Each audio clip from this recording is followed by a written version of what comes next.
There is a quiet disturbance that enters a room before you ever speak. It happens when someone realizes you arrived without the symbols they were taught to respect. No certificates on the wall, no institutional lineage to trace, no visible proof that you were granted permission to be there. And yet, you understand what is happening faster than they do. You see the structure. You move with confidence. You solve problems they were trained to defer.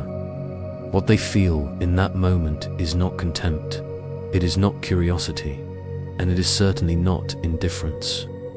It is fear, not the loud kind, the controlled, disciplined kind that hides behind professionalism and polite language, the kind that tightens the jaw while the mind scrambles to restore order, because your presence exposes something they were never meant to question.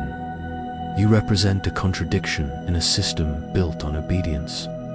The modern world runs on credentials because credentials make people predictable.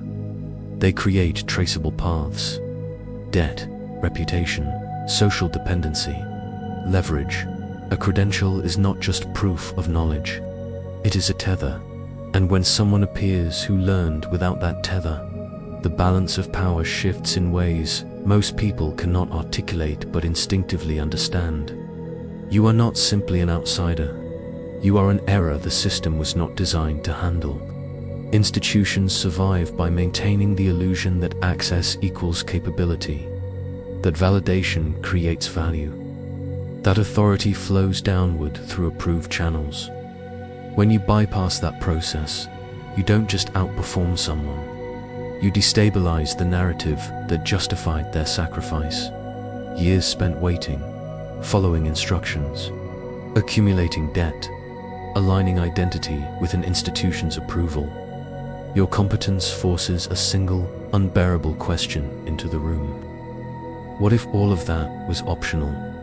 This is why self-taught individuals are met with subtle hostility rather than open rejection. The resistance is rarely explicit. It manifests as skepticism, as concern, as requests for clarification that never seem to end. Where did you learn this? Who taught you? What qualifies you? These are not questions seeking answers. They are attempts to reassert control. Because the moment knowledge no longer requires permission, hierarchy loses its authority. From early childhood, most people are conditioned into a single psychological posture. Wait, ask, comply, raise your hand, follow the curriculum, repeat what is rewarded, avoid what is not. The result is not education, it is domestication. By the time adulthood arrives, the instinct is automatic. Before acting, people look for approval. Before creating, they look for credentials. Before speaking, they look for rank. This is not accidental. It produces reliable participants in systems that depend on predictability. And then, occasionally, someone breaks the pattern. Someone encounters a complex subject and does not ask who is allowed to teach it. They do not seek admission. They do not wait to be chosen. They begin anyway. They learn in fragments. They fail publicly. They rebuild privately. They assemble understanding from necessity rather than instruction. This single psychological shift is intolerable to those who live inside structured validation, because it reveals an uncomfortable truth. Knowledge was never scarce. Control was. When you teach yourself, you declare autonomy in a world that profits from dependence. You remove yourself from the emotional economy of approval. And that is perceived not as independence, but as rebellion. Those who derive status from institutions cannot threaten you the way they threaten others. They cannot revoke what you never borrowed. They cannot shame you with standards you did not adopt. You exist outside their leverage. This is why the reaction is so visceral, even when it is carefully concealed. You are not attacking them directly. You are dissolving the ground beneath them. If you have ever felt the tension when you entered a room without the right pedigree, if you have sensed the unspoken judgment the quiet dismissal, the implication that you somehow cheated the process. Understand this clearly. That response is not evidence of your inadequacy. It is evidence of your threat. By the end of this story, you will see why systems built on permission are inherently hostile to independent minds. You will understand why history repeatedly shows institutions attempting to suppress those who learn on their own terms. And you will see, with unsettling clarity, why the absence of credentials is not a weakness but a strategic advantage. Once you understand the mechanics behind this hatred, you cannot unknow it. And once you see the structure, you can no longer move through it unconsciously. That is the cost of awareness. To understand the hostility directed at independent learners, you have to understand the psychological weight of investment. Imagine a person who spends years acquiring an official path. They memorize its language. They absorb its rituals. They organize their identity around having followed it correctly. This path promises safety. It promises legitimacy. Most of all, it promises meaning for the sacrifice. When someone commits that deeply, the path can never be questioned. Not emotionally, not existentially. Now introduce someone who never bought into it. They arrive without the vocabulary, without the sanctioned steps, without the official documentation, but they understand the terrain. They know where things break, where shortcuts exist, where theory collapses under pressure. They learned by necessity, not instruction, by friction, not approval. This creates a specific kind of psychological violence, not because the self-taught person is better in every way, but because their competence undermines the story that made the other person's sacrifice bearable. Human beings will defend their past choices with ferocity, especially when those choices cost time, money, and identity. This is why institutional loyalty often has nothing to do with outcomes and everything to do with justification. The elite did not simply acquire knowledge, they purchased a narrative about themselves. That narrative says effort equals entitlement, that obedience equals merit, that endurance within a system is proof of worth. A self-taught individual breaks this equation. They demonstrate that results can exist without ritual, that understanding can emerge without supervision, that value does not require validation. This triggers a deep cognitive dissonance. If your competence exists without the steps I was told were mandatory, then what exactly did I pay for? The mind cannot tolerate that question for long, so it deflects. It reframes the outsider as reckless, unrefined, incomplete. Labels become armor, undisciplined, unstructured, lacking fundamentals. These are not assessments, they are psychological shields. Because acknowledging the effectiveness of self-directed learning would force a painful realization that much of what was endured was optional. This is where sunk investment turns into hostility. When people cannot recover what they gave up, they defend its necessity. When they cannot reclaim the years, they sanctify them. You, unintentionally, become evidence of waste. And waste is unforgivable to those who built their identity around endurance. This is why competence alone is not enough to earn acceptance. In fact, competence without credentials often intensifies rejection. You are not failing the test. You are invalidating the test itself. At this point, it becomes necessary to understand an older framework of power. Centuries ago, long before modern institutions existed, thinkers observed a distinction that remains relevant. There is knowledge that is borrowed, and there is knowledge that is forged. Borrowed knowledge functions well in stable conditions. It is efficient, standardized, predictable, but it belongs to the system that produced it. Forged knowledge is different. It is learned under pressure, connected to survival, embedded through consequence. You learn because you must act, and if you fail, the cost is immediate. This kind of learning is not abstract. It does not live in theory. It lives in reflex. That is why it endures.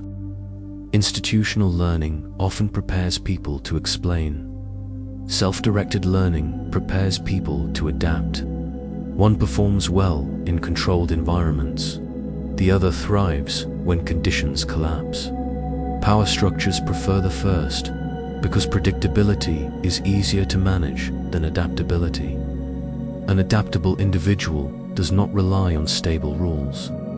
They rely on their capacity to adjust. And this is where fear enters the equation again. When you teach yourself how to learn, you are no longer tied to a single domain. If an industry shifts, you shift. If a skill becomes obsolete, you discard it. You are not invested in permanence. You are invested in responsiveness. Those who built their identity on specialization cannot do this easily. They have too much at stake. Their position depends on the rules remaining intact. If the environment changes too fast, their advantage evaporates. You, however, are already accustomed to instability. You learned without guarantees. You progressed without a safety net. Change does not threaten you. It activates you. This is the silent divide. One group survives through preservation, the other through evolution. Institutions are designed to reward preservation. They create gates, not to protect quality, but to regulate supply. Scarcity maintains value. When access is controlled, status can be priced. When access is open, competence must stand on its own. Gatekeepers exist to filter people through rituals that signal compliance. They are not primarily concerned with outcomes. They are concerned with order. This is why bypassing them is perceived as an attack. You do not knock, you do not wait, you do not submit. You build elsewhere. And by doing so, you expose the gate as unnecessary. This is unforgivable, because a gatekeeper without a gate is just a spectator, and spectators have no power. There is an official story people carry into rooms of power. It is clean, organized, formatted for recognition. It lists institutions, titles, affiliations. It explains where someone was allowed to sit and for how long. This is the visible record, but beneath it, there exists another record rarely acknowledged, never framed, and impossible to counterfeit. The shadow record is not documented.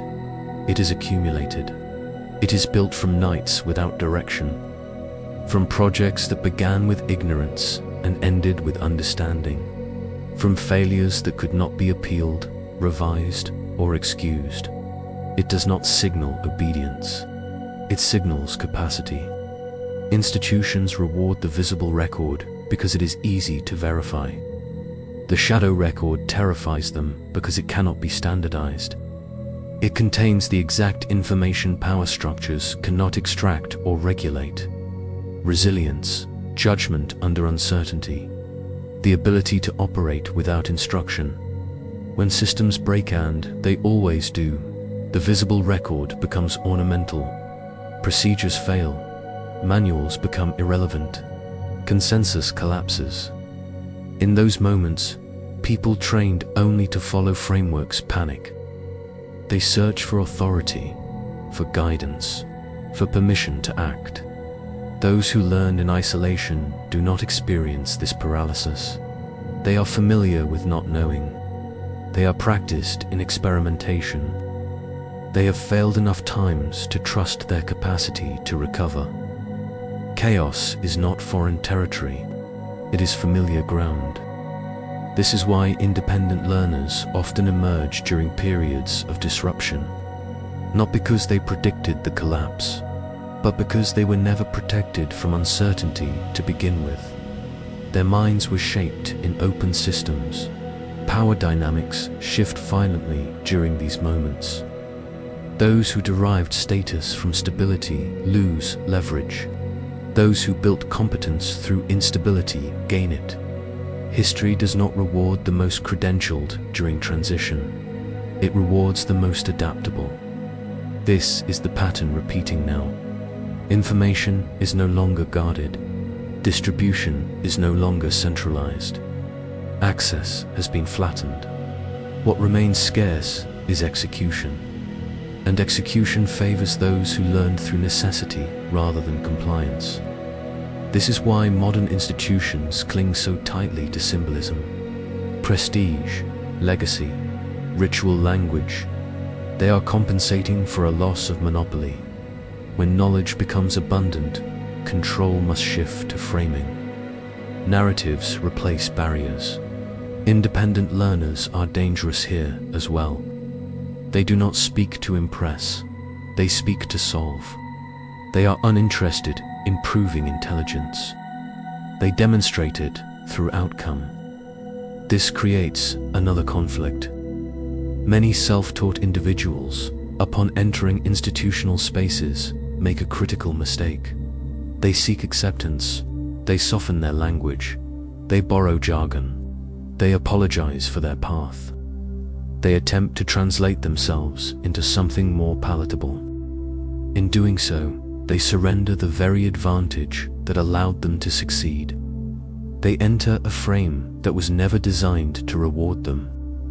Once you seek validation from a system built on credentials, you give that system authority over your worth, and it will use that authority. It will test you on irrelevant theory. It will highlight obscure gaps. It will shift standards without notice, not to improve outcomes, but to reassert dominance. The trap is subtle.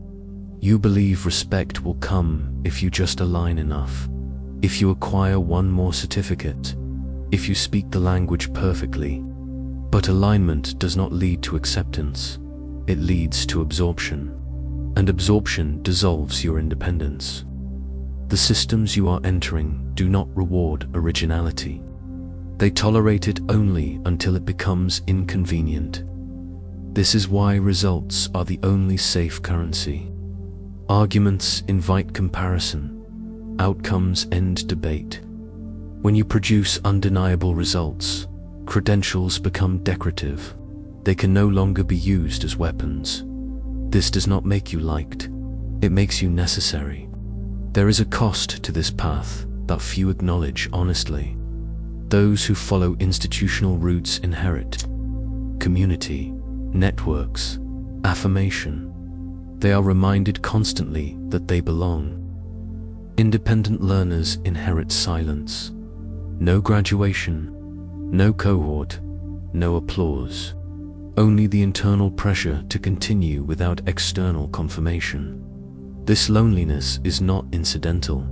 It is formative. It forces an internal shift. You stop asking whether something is approved.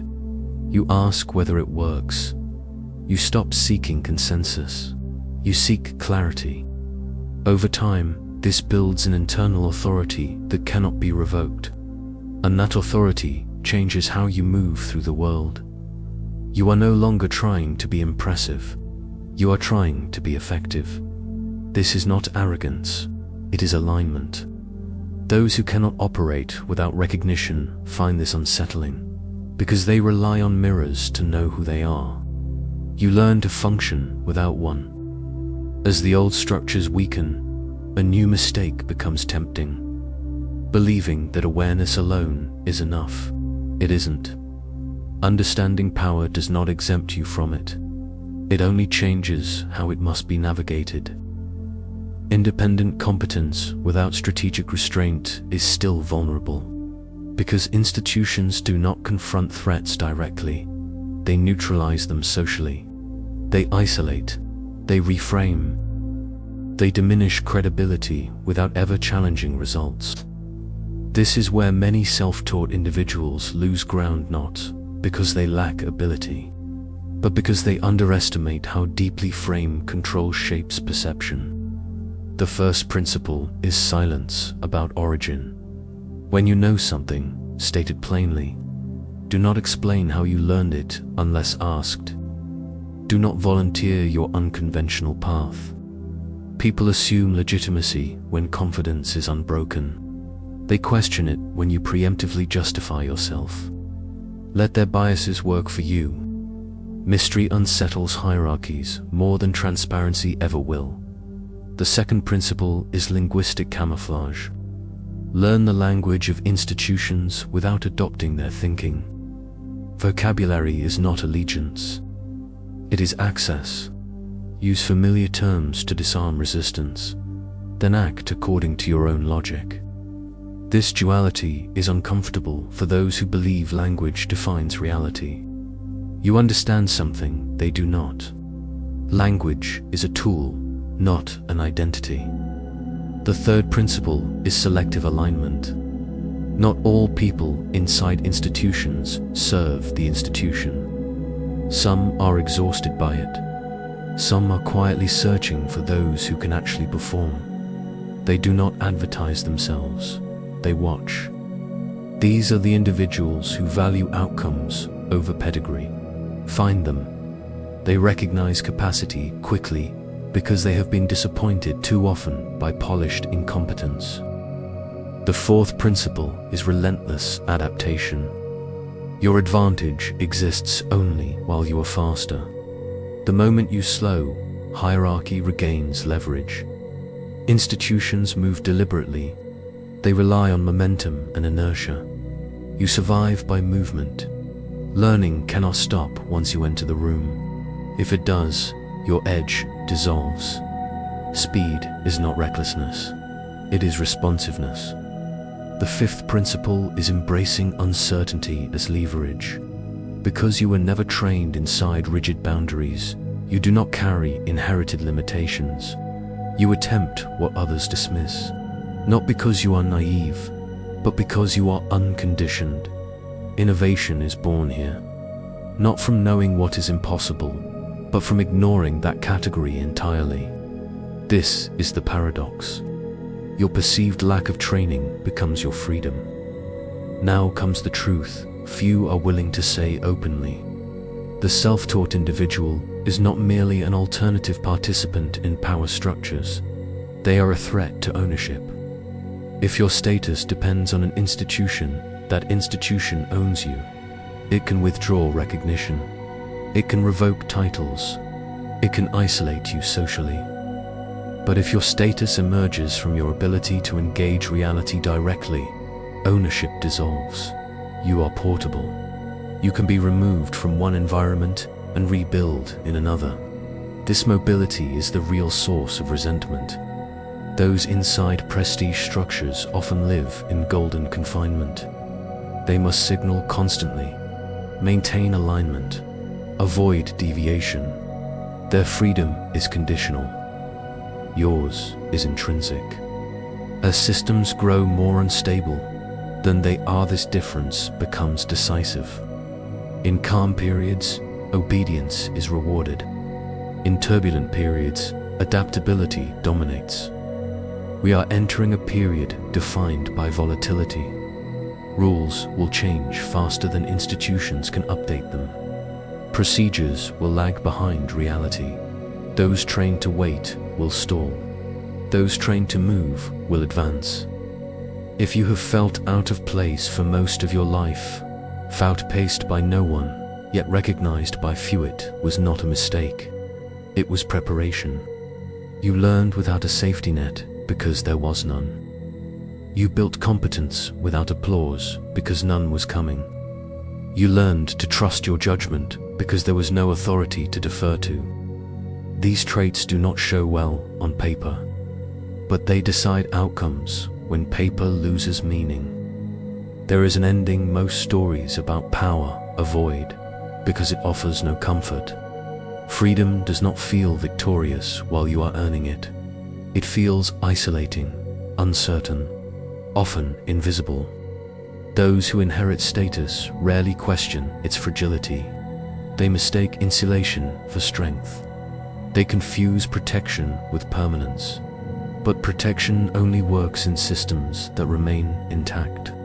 When institutions fracture, When narratives lose authority, when permission stops functioning as currency, something else begins to matter.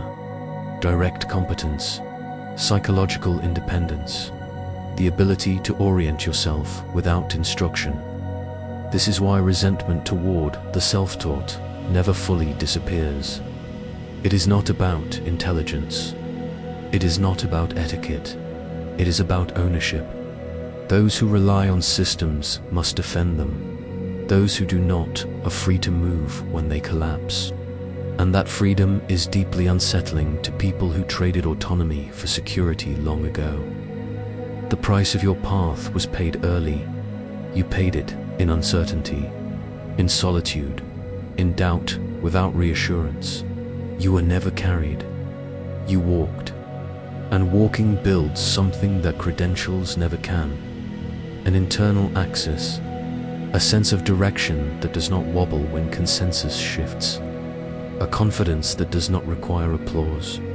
A competence that survives displacement. The world ahead will not reward those who followed instructions perfectly. It will reward those who can orient themselves when instructions fail. This is not a promise.